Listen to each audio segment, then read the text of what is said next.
Bureau of civil aviation security तसेच director general of civil aviation विभागाकडून काही परवाने प्रलंबित राहिल्याने फ्लाय 91 या विमान कंपनीला सोलापूर विमानतळावरून प्रत्यक्ष विमान सेवा सुरू करता येईना अशी माहिती विमानतळ प्रशासनाने दिली आहे। दुसरीकडे विमानतळावर रिफ्युअल सेंटर उभारण्यासाठी HPCL कंपनीकडे परवानगी मागितली असून परवानगी मिळाल्यानंतर विमान सेवा सुरू होईल। यास साधारणतः 1 ते 2 महिने लागतील अशी माहिती जिल्हा प्रशासनाने दिली आहे। सोमवार 23 डिसेंबर रोजी सोलापूर विमानतळावरून विमान सेवा सुरू करण्याचे आश्वासन शासनाकडून मिळाले होते। त्या दृष्टीने प्रयत्नही झाले। फ्लाय 91 या विमान कंपनीने तशी जाहिरातही केली। सोलापूर ते मुंबई आणि सोलापूर ते गोवा या ठिकाणी विमान सेवा सुरू होणार असल्याची जाहिरात अजूनही कंपनीच्या वेबसाईटवर सुरू आहे। प्रत्यक्षात मात्र विमान सेवा सुरू होण्याची चिन्हे दिसेना। त्यामुळे सोलापुरातून प्रत्यक्ष कधी विमान सेवा सुरू होईल हाच प्रश्न सध्या सोलापूरकरांकडून विचारला जात आहे। याबाबत सोशल मीडियावरही जोरदार चर्चा सुरू आहे। जिल्हाधिकारी कुमार आशीर्वाद यांनी सांगितले,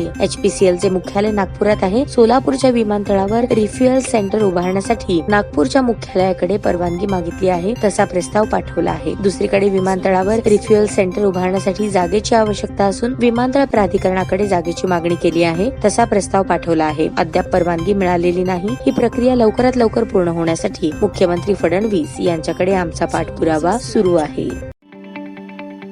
ताज्या बातम्या पाहण्यासाठी प्राईम महाराष्ट्र न्यूज चॅनलला सबस्क्राईब करा।